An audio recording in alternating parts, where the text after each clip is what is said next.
agredido por descargas electrostáticas. ¿Cómo podemos contrarrestar este tema? Un primer intento que la mayoría de los diseñadores efectúan y que es cerrado, un concepto que es cerrado, es evitar, o sea, tratar de buscar todos los mecanismos para evitar la descarga electrostática en el teclado. Y eso es un error.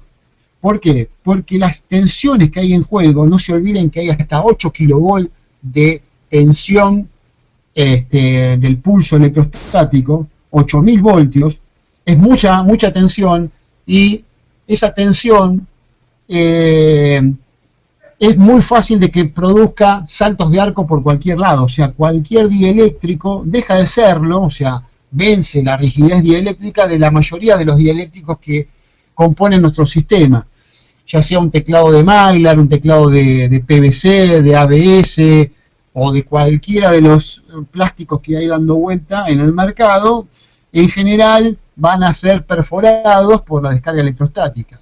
Entonces, conclusión, no es bueno hacer un sistema que evite que salten la descarga electrostática. Todo lo contrario, lo que hay que hacer es que favorecer la descarga electrostática, pero por lugares conocidos. Si yo conozco, o sea, si yo diseño el sistema y el teclado de una forma tal, y digo el sistema en general porque también esto abarca otros tipos de entradas, pueden ser botones, pueden ser pulsadores, pueden ser perillas. Si yo diseño el sistema de forma tal que en los lugares donde puede saltar el arco, donde puede haber descarga electrostática, yo canalizo esa energía de forma inteligente, me estoy salvando de un problema mayor. ¿Por qué? Porque yo sé ya dónde puedo canalizar la energía. Una de las técnicas que se suele utilizar es, por ejemplo, recubrir al teclado con una placa de aluminio, o sea, con un foil de aluminio. Los teclados generalmente de membrana tienen más de una capa para producir, digamos, el tema de la matriz del teclado. Bien, una de las caras se le puede pedir al fabricante que la haga de aluminio completa, sólida, y esa placa, esa capa se puede conectar directamente a tierra. Cuando se conecta a tierra, tengo una hermosa pantalla que puede atrapar descargas electrostáticas con gran facilidad. Entonces, la descarga electrostática va a saltar a la pantalla y le va a ser más dificultoso poder ir a las líneas de control, o sea, poder ir a las líneas que van a la entrada del microcontrolador, por ejemplo, o del elemento que está activando. De esa forma, gran parte de la energía se va a canalizar por la puesta a tierra y no por la línea de control, o sea, no por la línea del teclado. Otra de las cosas que es importante en un teclado es decirles al fabricante del teclado que nos hagan los famosos spark gap, eso que vimos anteriormente. O sea, en las pistas se pueden hacer triángulos que faciliten la descarga de la tensión electrostática. Dentro de mi circuito, de mi Mylar, en el dibujo, se puede implementar caminos especiales, o sea, caminos con triangulitos, con descarga de apaga-chispas, y eso se puede conectar a tierra. La ventaja aquí es que cuando aparezcan tensiones elevadas en esas líneas, se van a producir arcos internos que van a descargar sobre tierra. Y eso es una gran ventaja. ¿Por qué? Porque yo estoy conduciendo toda esa energía a lugares determinados. Entonces, conclusión, no hay que luchar contra la descarga electrostática, sino que hay que favorecerla. O sea, hay que llevar por caminos donde la energía se disipe de la forma más benigna posible. Entonces, en un control, en una perilla, en una placa dentro de un equipo donde se va a descargar y donde puede donde puede haber una descarga electrostática, lo que tengo que garantizar es que esa energía vaya por lugares conocidos. No evitarla, sino al contrario, facilitarles el camino por lugares conocidos.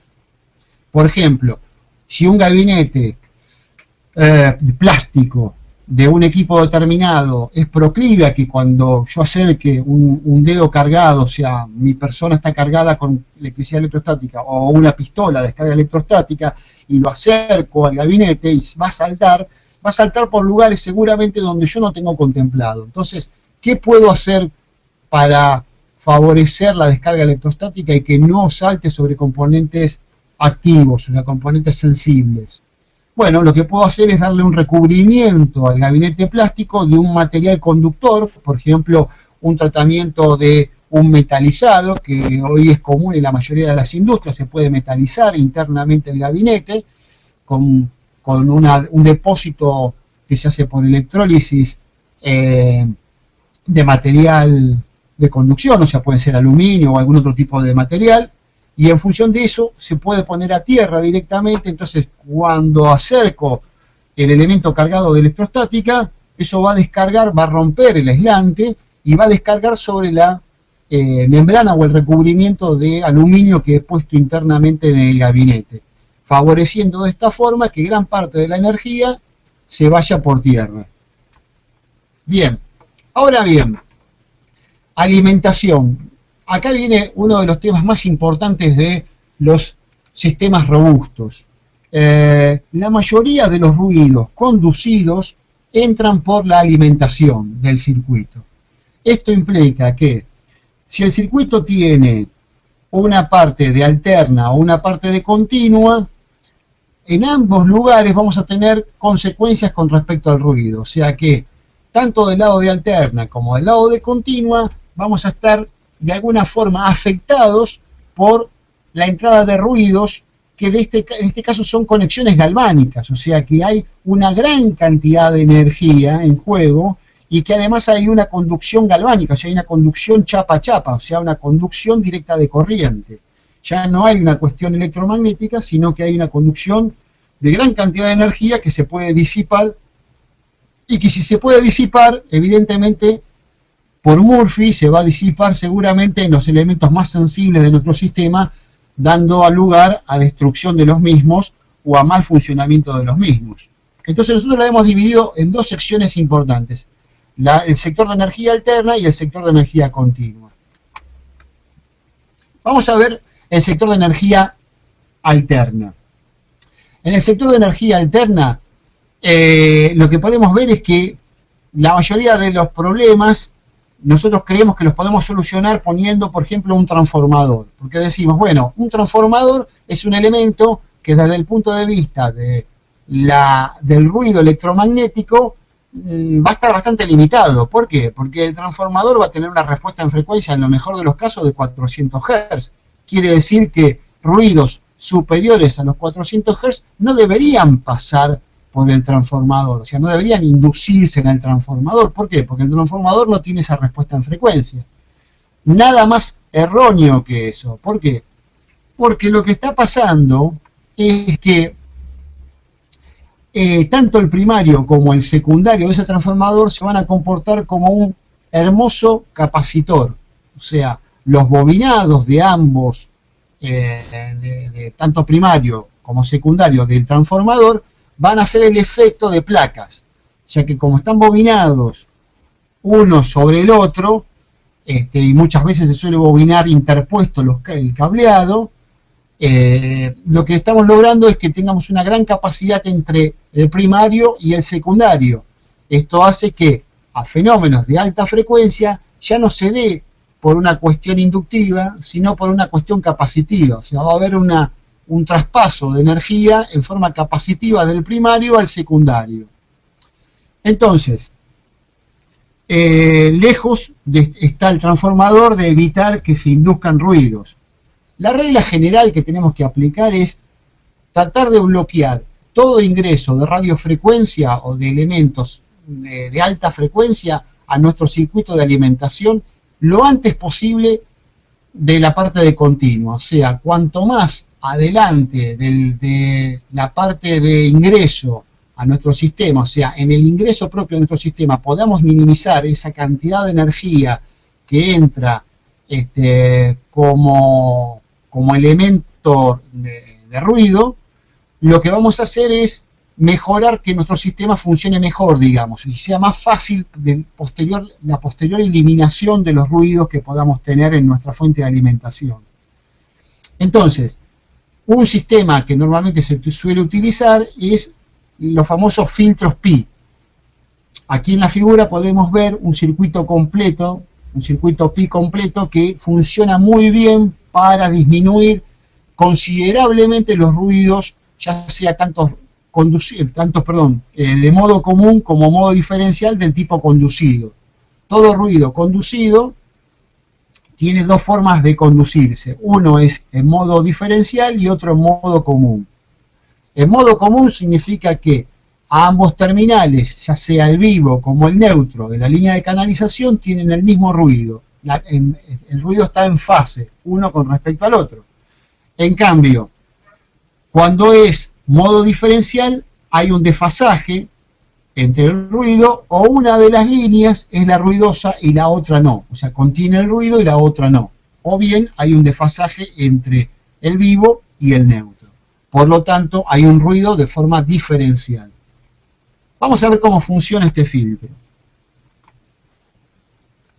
Lo primero que vamos a ver del filtro, estos filtros los vamos a ver primero también como una cuestión comercial, o sea, se pueden comprar hechos, lo que se llaman los famosos circuitos supresores, los filtros comerciales, o también podemos implementarlo también nosotros, o sea, podemos construirlo nosotros en nuestro sistema con un ahorro importante de dinero, porque podemos implementarlo a nuestra necesidad con componentes medianamente comunes, y si cuidamos las formas de cómo lo implementamos, pueden ser tanto más efectivos que los circuitos comerciales, ahorrándonos una cantidad de dinero bastante importante.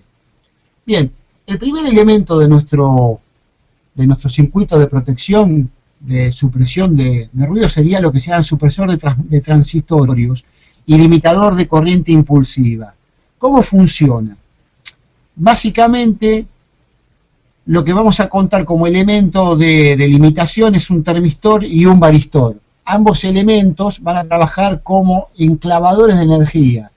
O sea, van a permitir que pase una cierta cantidad de energía, pero otra tanta la van a disipar como calor. O sea, la van a disipar al medio ambiente como calor.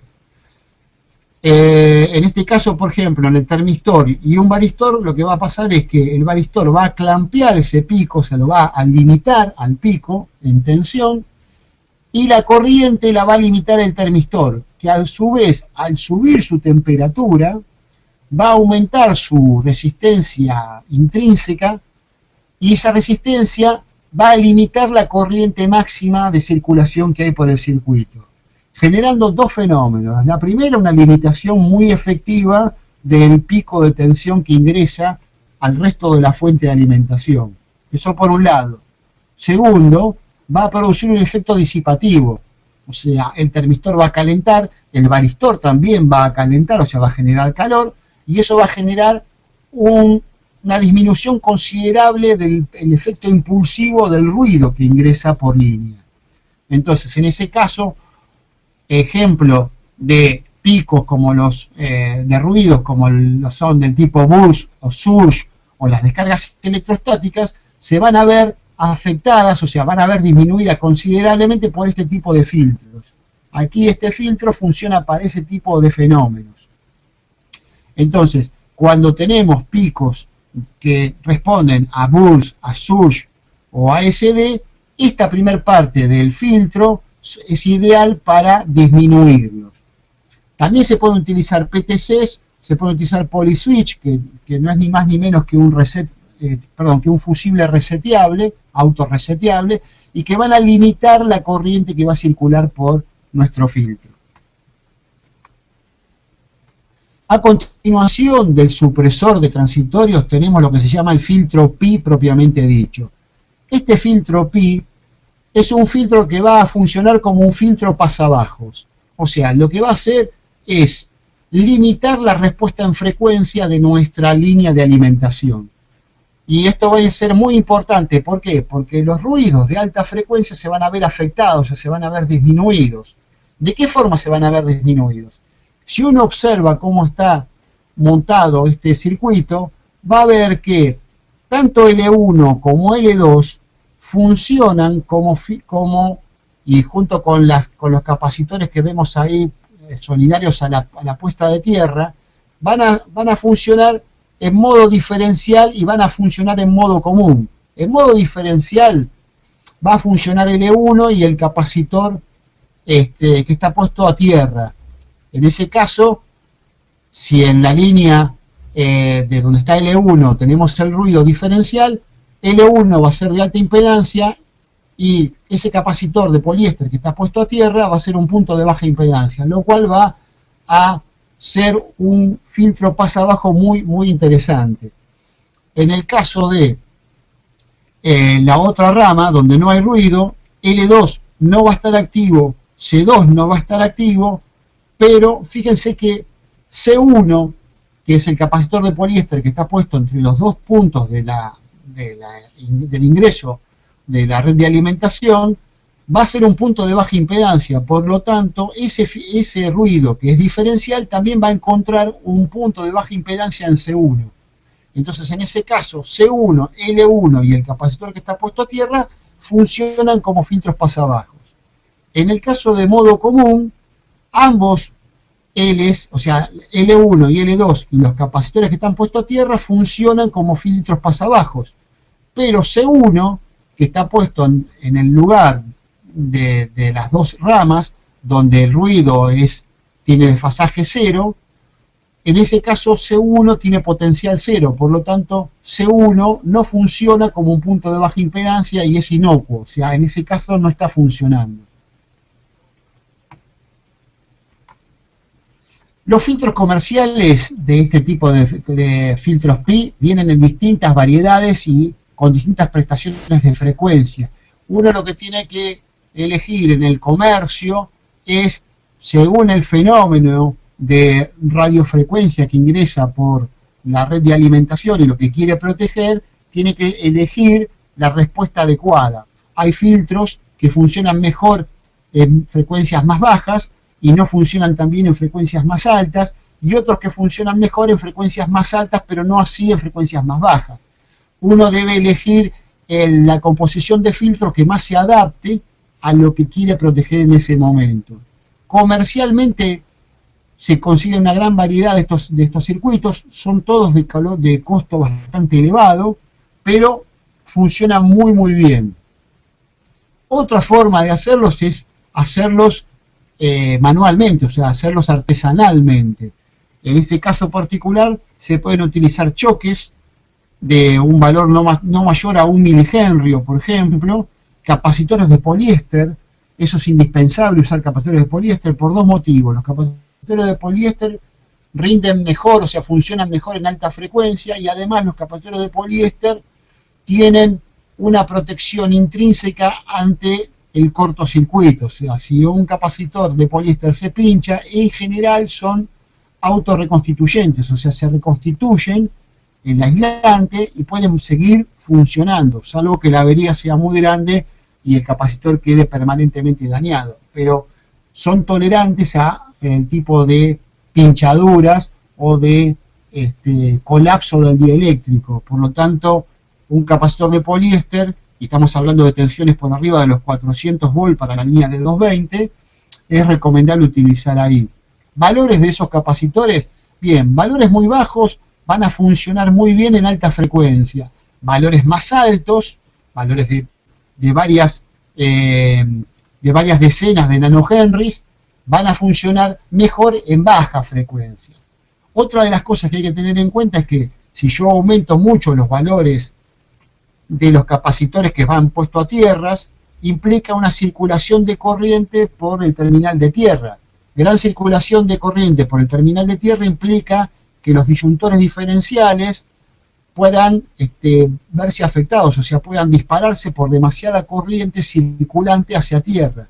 Eso hay que tenerlo en cuenta cuando uno tiene más de un sistema puesto a tierra, y en general se suman esas corrientes y dan por efecto que los disyuntores diferenciales de protección en los sistemas industriales puedan saltar, y bueno, lo que no queremos es que salten por puesta de tierra. Entonces hay que jugar con esos valores para tener valores máximos de trabajo. Una cosa más que se suele utilizar en este tipo de configuraciones es el blindaje. Se pueden blindar o apantallar los transformadores. Apantallar un transformador implica envolver al transformador con una lámina de cobre de una forma muy particular. Es todo, digamos, no es fácil hacerlo, pero digamos, los fabricantes de transformadores saben poner una pantalla electrostática, y esa pantalla electrostática va a funcionar como jaula de Faraday, porque va a estar puesta a tierra, y gran parte de la energía que se inducía entre primario y secundario por una cuestión de inducción capacitiva, ahora se va a derivar por tierra. Entonces, gran parte de los ruidos que se podrían transmitir entre primario y secundario se van a ir por línea de tierra, ya que la pantalla electrostática va a atrapar a muchos de los ruidos que antes pasaban cómodamente de primario a secundario. Bien. Una cosa que también se puede tener en cuenta es cuando se quiere no solamente proteger con respecto al ruido que ingresa, sino que se quiere proteger con respecto al ruido que sale del sistema. En este caso particular lo que estamos haciendo es trabajar filtros comerciales para disminuir el EMI, o sea, la emisión electromagnética de nuestro sistema. En este caso, el filtro va a funcionar al revés de lo que funcionaría para lo que es susceptibilidad electromagnética. Cuando nosotros queremos proteger por susceptibilidad electromagnética, lo que queremos hacer es que los ruidos que ingresan por la línea de alimentación se vean atenuados hacia nuestro sistema. En este caso, lo que estamos haciendo es todo lo contrario. O sea, estamos disminuyendo los ruidos que genera nuestro sistema. Por ejemplo, si nuestro sistema tuviera una fuente de switching, es muy probable que nuestro sistema genere ruido hacia el exterior, o sea, genere ruido hacia la alimentación. Entonces lo que tratamos de buscar con este tipo de filtros es que ese ruido se vea disminuido hacia el exterior. No del exterior al interior, sino al revés. Del interior hacia el exterior. ¿Se puede utilizar una combinación de ambos filtros? Sí, es muy conveniente cuando se quieren proteger ambas cosas, o sea, si quieren usar una protección de susceptibilidad electromagnética y una protección de ruido hacia el exterior, combinar ambos filtros, o sea, hacer topologías de filtros que impliquen las dos protecciones, tanto EMI como EMS. Las fuentes de switching, ¿son una ventaja, son una bendición o qué son? En general una fuente de switching es muy práctica, es un elemento interesante porque es liviano, porque es eficiente en cuanto al manejo de energía, porque además me permite, con respecto a los reguladores lineales, tener un mejor rendimiento. Entonces, las fuentes de switching cada vez se están usando más y más en los sistemas. Además, la fuente de switching permite que yo pueda ajustar con cierta facilidad el rango de manejo de tensiones de entrada. O sea, una fuente de switching normalmente podemos diseñarla para manejarse con amplios márgenes de tensiones de alimentación, desde 90 volt, por ejemplo, de corriente alterna, hasta más de 240 volt de corriente alterna, lo cual en un sistema que va a ser colocado en un ambiente industrial es muy interesante contar con semejante amplitud de alimentación. Pero por otro lado, la fuente de switching tiene un problema intrínseco que es, como es un elemento que conmuta, que está permanentemente conmutando energía, es un elemento que genera gran cantidad de emisión electromagnética y además genera una gran cantidad de ruido conducido también por la propia fuente. Entonces, la fuente de switching por sí misma es un elemento ruidoso, por lo tanto hay que tener especial cuidado con el layout que se monte en la fuente de switching, o sea, cómo se va a disponer los componentes en la fuente de switching, ser lo más avaro posible con el espacio que se va a usar la fuente de switching, o sea, trabajarla con pistas muy cortas, con los elementos de conmutación, sobre todo con los transistores MOSFET, y con los diodos de rectificación del secundario muy cortitos, con alambres muy cortos, con disposiciones muy acotadas, con buenos filtros. Cuando yo me refiero a buenos filtros, utilizar filtros de bajo ESR, o sea, bajo equivalente serie de resistencia, especiales para fuentes switching, para disminuir el ruido que se genera por conmutación en alta frecuencia, generar también filtros posteriores a la parte de continua para que atrapen las segundas y terceras o cuartas armónicas de los ruidos que se generan por conmutación. O sea que hay una cantidad de cosas que hay que tratar alrededor de la fuente de switching, que si bien la fuente de switching parecería una bendición, porque en definitiva, si es del tipo flyback, por ejemplo, uno podría decir, bueno, está más aislada de los fenómenos que se pueden producir desde el punto de vista de ruidos, porque en un momento dado yo almaceno energía en el núcleo y después la libero, entonces hay como una discontinuidad en el tiempo que me favorece en cuanto al ruido. Por un lado, sí, eso es cierto, pero por otro lado, lo que gané es que al mismo tiempo estoy generando ruidos propios de la fuente de switching. Entonces, si bien no está tan influenciado por ruidos externos, la fuente de switching por sí misma genera ruidos. Entonces, ojo con ese tema, porque la fuente de switching puede generar una gran cantidad de EMI que puede afectar no solamente a nuestro sistema, a nuestro propio sistema, sino también a sistemas vecinos. Y eso es uno de los puntos que nosotros tenemos que tener cuidado cuando trabajemos con fuentes de switching en nuestro sistema robusto.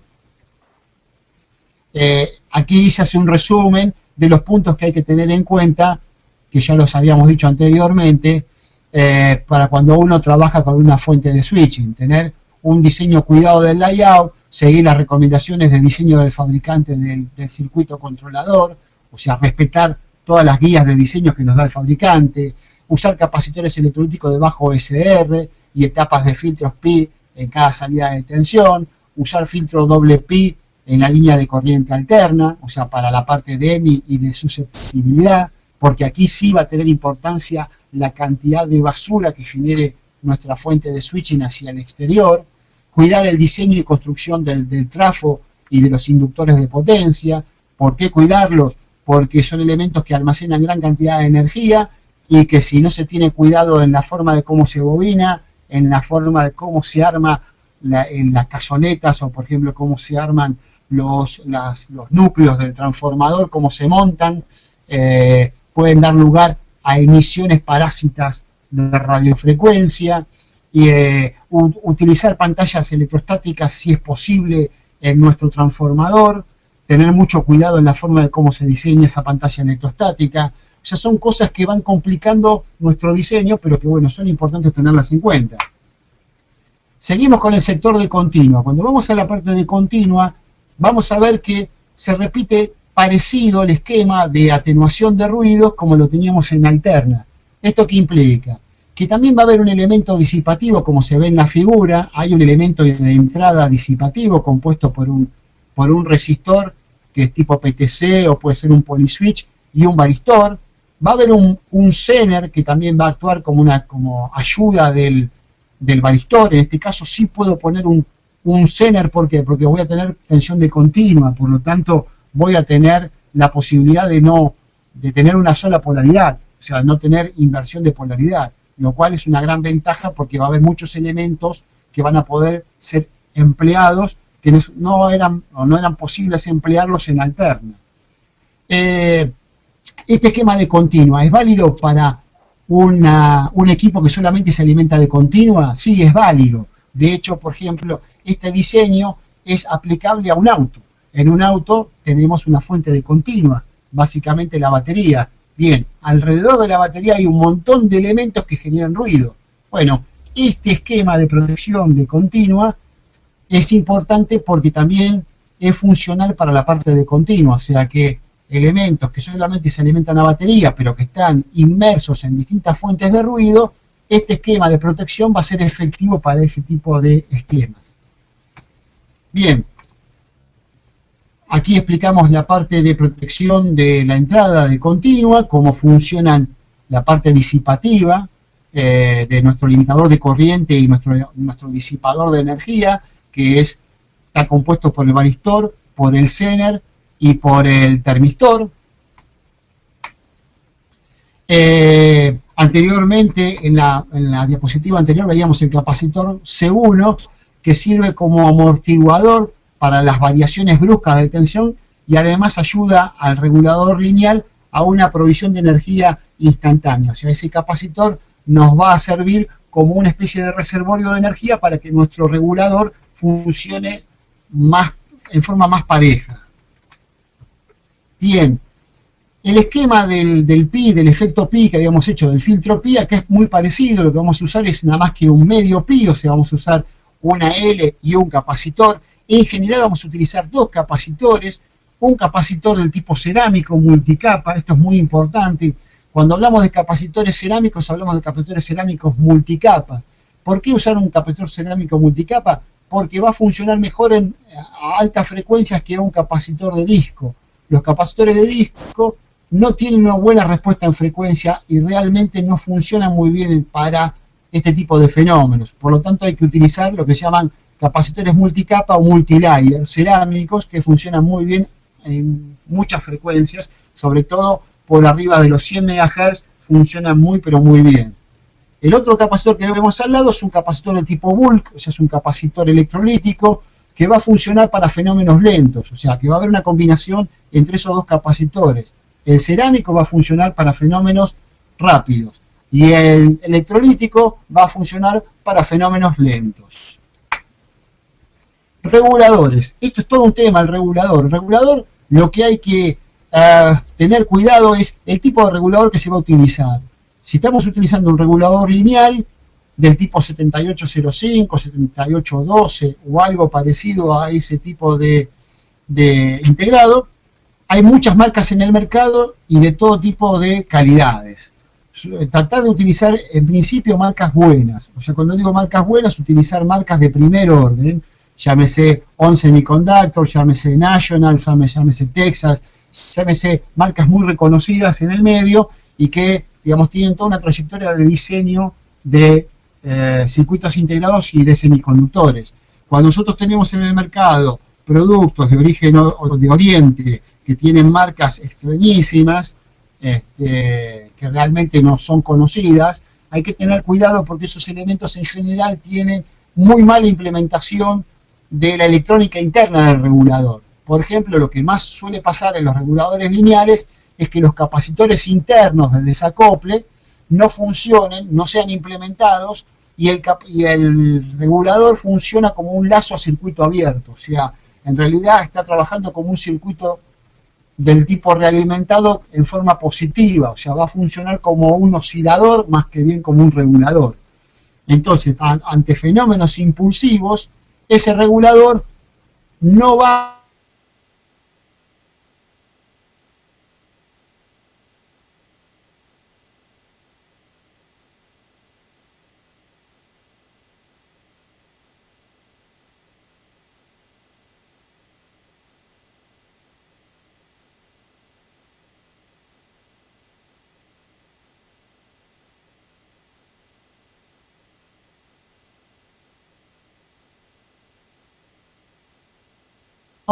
con una gran ganancia de lazo, y entonces ese amplificador con gran ganancia de lazo tengo que tratar de bajarlo en frecuencia lo más posible, o sea, ponerles polos para que ese circuito responda lo más abajo posible en frecuencia, o sea, tengo una respuesta en frecuencia muy muy limitada, porque grandes respuestas en frecuencia lo que van a lograr es que el circuito pueda sobreexcursionar, o sea, pueda generar oscilaciones peligrosas que van a terminar amplificando el ruido de entrada. En vez de disminuirlo, los voy a amplificar. ¿Cómo se logra eso? Con capacitores externos, multicapas, del tipo .1 o algo parecido, valores parecidos, muy próximos al regulador, lo más próximos posibles. ¿Qué significa los más próximos posibles? Prácticamente montados encima del regulador. Si yo pudiera ponerlos con muy poquitos milímetros entre los terminales del regulador y tierra, eso sería lo ideal. ¿Por qué? Porque desde el punto de vista físico yo estaría haciendo lo más efectivo posible esos capacitores para que supriman los fenómenos de alta frecuencia y funcionen adecuadamente para que el regulador no se comporte en forma aleatoria. Distribución de masas. Bueno, distribución de masas es todo un tema. La distribución de masas hay que considerarlas como que cada pista que nosotros trabajamos en nuestro circuito impreso no es un simple cable, no es un simple conductor, sino que tiene, digamos, la descomposición de esa pista, la podríamos asimilar como un resistor distribuido, como una inductancia distribuida y como una capacitancia distribuida. ¿Esto qué implica? Que ya no solo me tengo que preocupar por una resistencia mínima que tenga la pista, sino que a su vez tiene en serie una inductancia que puede valer, según, digamos, el tipo de geometría que yo le haga a la pista, puede valer varios nanohenry por centímetro. Entonces, esto a fenómenos de baja frecuencia no tendría ningún tipo de elemento negativo, pero a alta frecuencia la inductancia que tengo en juego va a generar una reactancia inductiva muy alta. Entonces, esa reactancia inductiva muy alta que tengo en serie con la resistencia distribuida va a generar un punto de alta impedancia que va a limitar la respuesta en frecuencia de mi circuito. Por lo tanto, lo que yo consideraba antes como una pista que era garantía de equipotencialidad, o sea que a lo largo de toda la pista tenía el mismo potencial eléctrico, en fenómenos de alta frecuencia eso ya no es cierto. O sea que a medida que me vaya desplazando del punto de tierra, en realidad lo que voy a ir teniendo son distintas diferencias de punto de tierra. Voy a tener señales que van a diferir mucho de ese punto central de tierra. ¿Y por qué pasa eso? ¿Por qué pasa lo que yo digo? Porque en los circuitos MOS de la actualidad cada vez se utiliza más alta frecuencia. O sea, en la conmutación interna de los circuitos MOS, los relojes cada vez son más altos.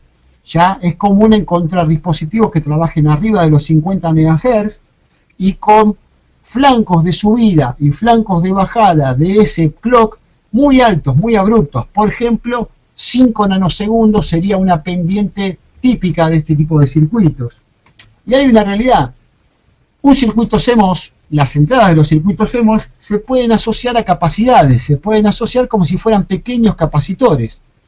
Entonces, lo que en un primer momento parecería que al ser un circuito CMOS el consumo es mínimo, es casi despreciable, por un efecto de conmutación voy a tener un consumo pico muy elevado.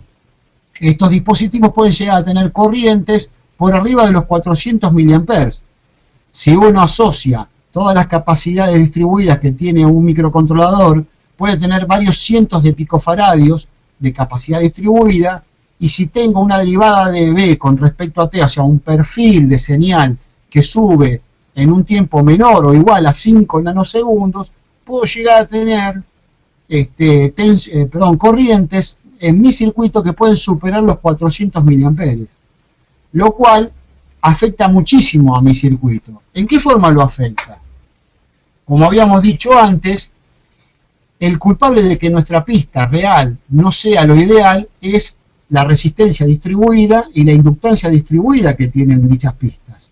Al tener esa inductancia y resistencia distribuida, a mí lo que va a hacer es, de alguna forma, no garantizarme que los puntos de tierra sean todos parejos. Quiere decir que cuanto yo más me separe del punto donde se genera la verdadera tierra, el punto de 0 volt, digamos, de 0 potencial en mi circuito, cada vez que yo me aleje más de ese punto, en realidad lo que voy a ir teniendo es una señal con respecto a tierra que va a ser más distinta, o sea, se va a ir diferenciando notablemente de ese punto de 0 volt. En la foto, por ejemplo, se puede ver una señal de ruido de dos puntos distintos de masa.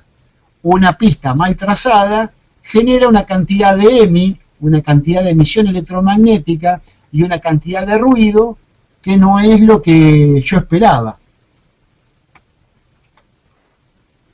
Entonces, ¿cómo debería distribuir las tierras? Bueno, una forma interesante de distribuir las tierras y la que sería óptima sería que a partir del regulador, a partir del centro del regulador de tensión de mi circuito con microcontrolador o con cualquier otro tipo de componentes, pudiera ir alimentando en forma simétrica, o sea, como si fueran ramas de un árbol, desde el regulador a los distintos submódulos, o sea, los distintos integrados y distintos componentes de mi circuito. De esta forma, yo garantizaría que las señales que cada uno de los circuitos tenga sea equipotencial con respecto al punto de tierra, o sea, al punto del regulador. De esta forma, yo logro que todos tengan la misma señal, o sea, todos tengan potenciales similares.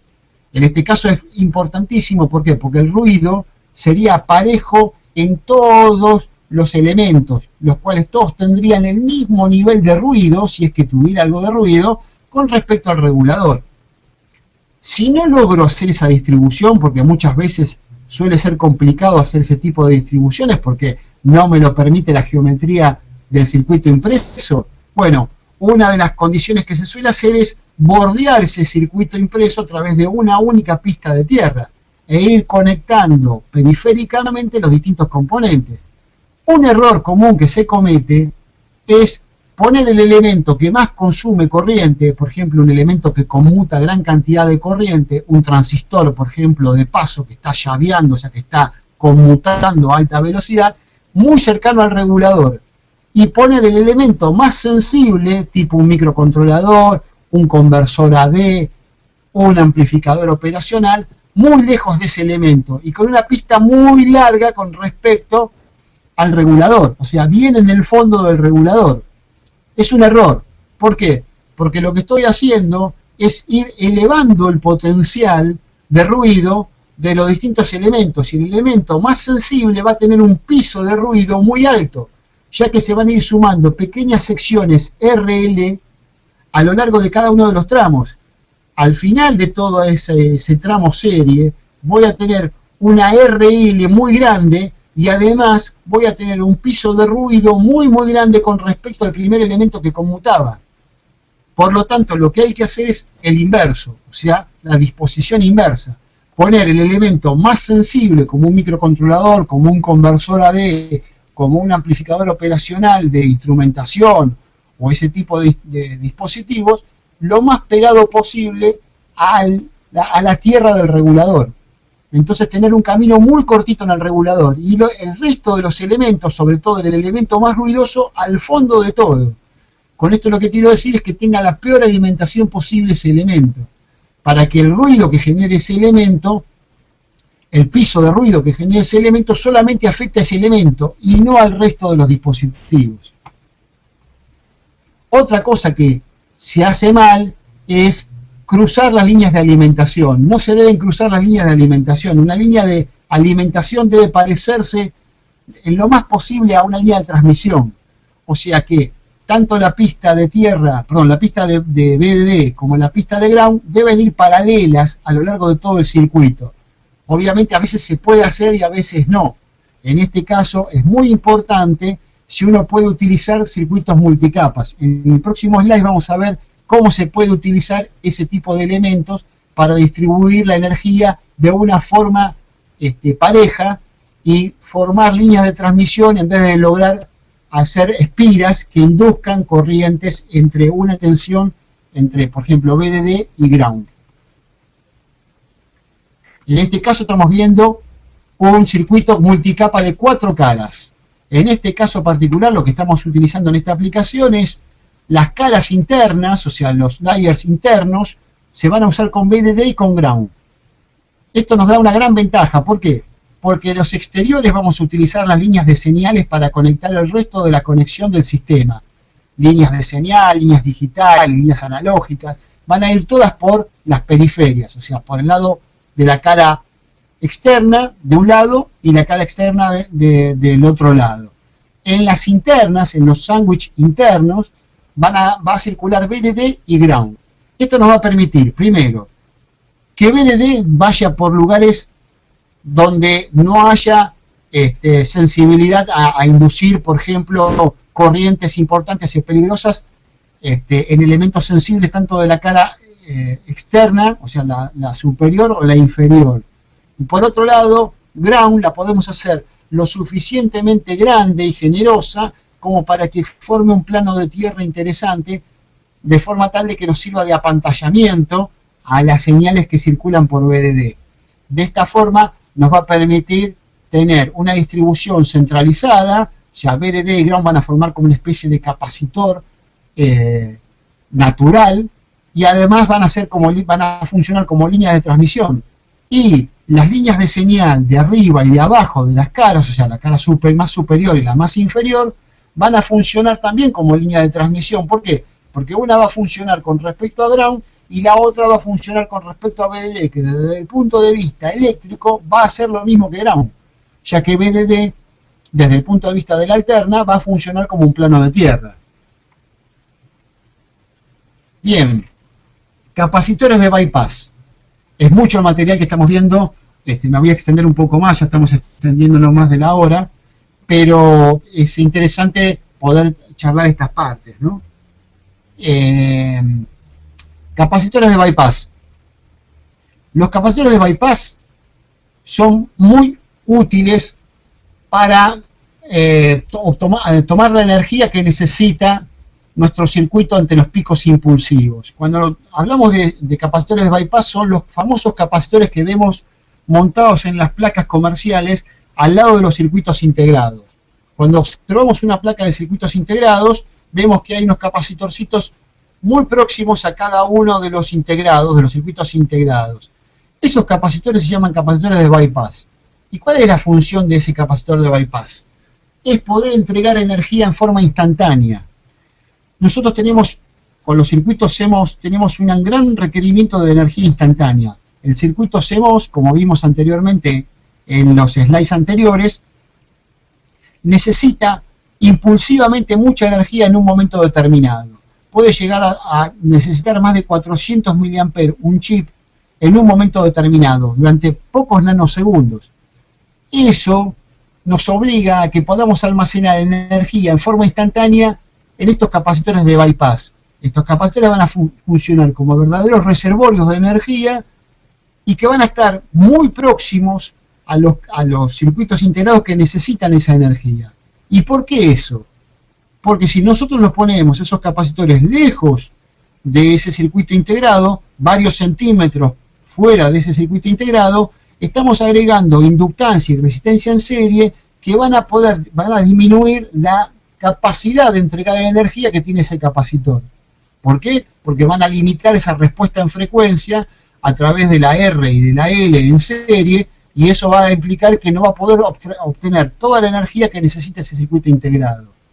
Por lo tanto, para mí es importante como diseñador poner esos capacitores lo más próximo posible a el elemento que necesita esa energía instantánea. Por lo tanto, un capacitor de bypass tiene que ir montado lo más cerca posible del circuito integrado.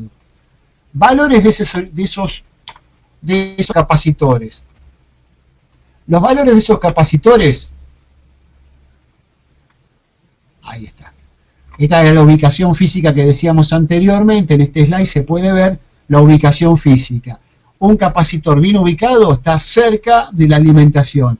Un capacitor incorrectamente ubicado está lejos del elemento que tiene que alimentar ese capacitor. Entonces, lo que tenemos que lograr es que el capacitor sea de buena calidad. ¿Cómo hacemos que un capacitor sea de buena calidad? Bien, en el mercado existen capacitores que tienen bajo ESR, bajo equivalente serie de resistencia. En este caso, capacitores que funcionan muy bien son los capacitores del tipo cerámico multicapa. Estos capacitores cerámicos multicapa tienen, por una cuestión constructiva, un ESR muy bajo. Por lo tanto, funcionan muy bien para fenómenos de alta frecuencia. Van a ser los indicados para utilizarlos en este tipo de funciones, o sea, como capacitores de bypass. Bien, ¿dónde ubicarlos? La forma correcta de ubicarlos es no como figura en la figura que se puede ver en este momento, sino en forma inversa.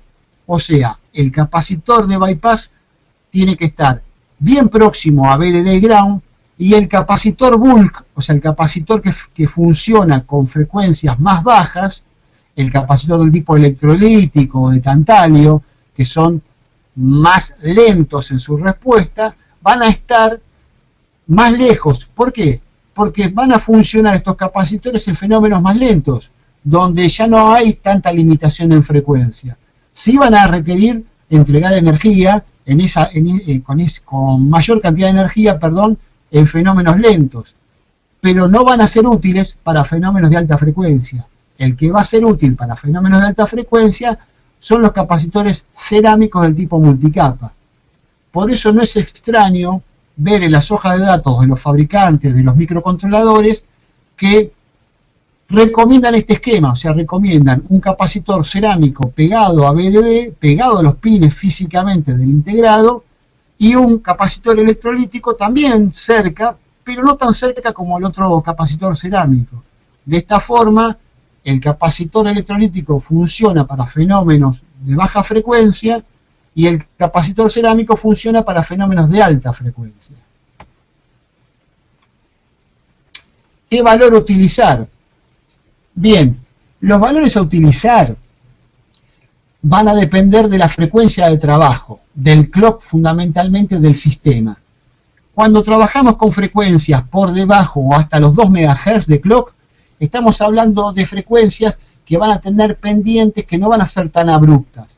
Entonces, capacitores de 0.1 microfaradio, o sea, 100 nanofaradios, van a ser efectivos, van a trabajar muy bien. Entonces, es muy común utilizar ese tipo de capacitores con ese valor. Capacitores multicapas de 0.1 microfaradio van a tener que estar solidarios o muy cerquitas a los integrados que utilizan que se utiliza en ese sistema. Capacitores de más bajo valor funcionan mejor cuanto más alta es la frecuencia. Por lo tanto, no es extraño ver que en frecuencias cercanas a los 10 MHz se utilicen capacitores de 10.000 picos, o sea, de 0.01 microfaradio o lo que sería el equivalente de 10 nanofaradios. Capacitores de más baja capacidad, como por ejemplo 1000 picofaradios, funcionan muy bien para frecuencias superiores a 10 MHz. No es extraño ver circuitos que utilizan osciladores de alta frecuencia, por ejemplo 50, 100 MHz, que tienen capacitores de desacople, o sea de bypass, en los circuitos integrados del orden de los 1000 picofaradios. A uno le parecerían que esos capacitores no funcionarían correctamente, sin embargo, desde el punto de vista de las mediciones, de la cantidad de energía que pueden entregar, y de la baja impedancia que podrían representar en ese punto para lo que tenga que ver con el EMI y con la susceptibilidad electromagnética, van a funcionar muy bien. ¿Por qué? Porque el capacitor constructivamente es de mejor manufactura que los capacitores de mayor valor, ya que desde el punto de vista físico están mejores logrados los capacitores de bajo valor que los de alto valor. Ruidos de conmutación. Bueno, en el caso del ruido de conmutación son los principales encargados de producir EMI. O sea, cuando un relé se conmuta, por ejemplo, cuando los contactos de un relé se abren, en general genera una cantidad de basura electromagnética muy alta. ¿Por qué? Porque se produce lo que se llama un arco electromagnético, un arco voltaico. Ese arco voltaico que se produce en los contactos produce un espectro, una emisión espectral muy grande, y esa emisión espectral genera una cantidad de componentes magnéticas muy alta, y eso genera interferencia en nuestro propio circuito y en circuitos solidarios, o sea, en sistemas que están muy cerca unos de otros, pueden interferir problemáticamente. ¿Cómo disminuir ese sistema, el ruido de conmutación de los relés? Bueno, una forma sencilla y bastante efectiva es usar lo que llaman los apagachispas. El apagachispa se puede utilizar tanto en continua como en alterna, o sea, para conmutar cargas en continua o en alterna. En este caso el apagachispa es ni más ni menos... Mi antivirus se activó. En este caso lo que vamos a hacer es utilizar un apagachispa que va a estar formado por un capacitor de tipo poliéster y un resistor que va a tener la particularidad de poder trabajar con alta cantidad de energía. Recomiendo utilizar resistores del tipo metal film, que son muy robustos y que pueden utilizar una gran cantidad de energía y pueden disipar una gran cantidad de energía sin destruirse. Bien, se van a poner en serie, o sea, se van a poner en paralelo con el contacto, o sea, van a quedar en un circuito RC serie, que va a estar en paralelo con el contacto. Cuando se abra el contacto, la corriente va a circular mayoritariamente por ese capacitor y ese resistor, y por lo tanto van a tender a disminuir la formación de arco voltaico en ese contacto. Esa disminución de formación de arco voltaico va a garantizar que, desde el punto de vista espectral, no haya una gran cantidad de emisión espectral. ¿Tá? Entonces, al disminuir la emisión espectral, voy a disminuir la cantidad de ruido que va a emitir ese relé. Bien.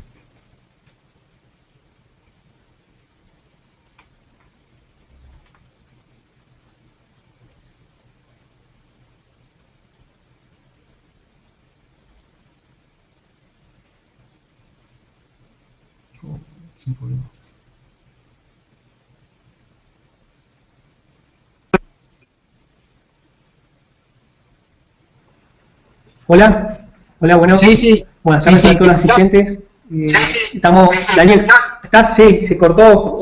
Sí, se cortó porque entró mi antivirus y paraliza toda la máquina cuando entra el antivirus. Ah, bueno, Daniel, igual, ¿cómo estamos? Porque ya estamos pasados, excedidos de tiempo, bastante. Sí, correcto. ¿Querés que acelere el tema? Y podría ser ya ir cerrándolo porque tenemos varias preguntas y tenemos que ya preparar los seminarios siguientes, así que sí, si querés un par de minutos más y vamos cerrando y ya hacemos las preguntas. Bien, correcto. Ok.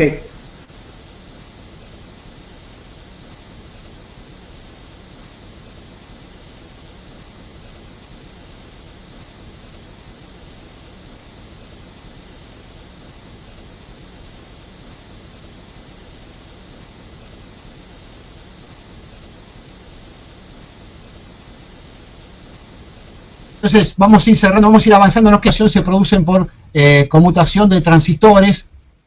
Hola. Hola. ¿Me escucha, Daniel? ¿Me escuchás? Sí, perfecto. Bueno, bárbaro.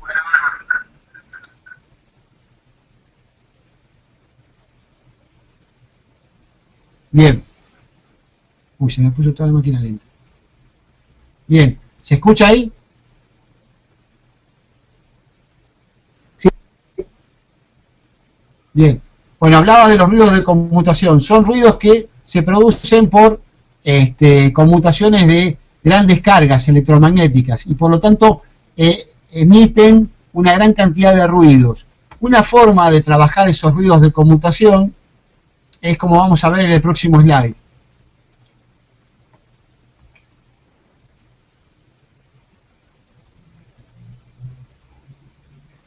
Por ejemplo, los transistores, lo que se llaman transistores MOSFET o bipolares.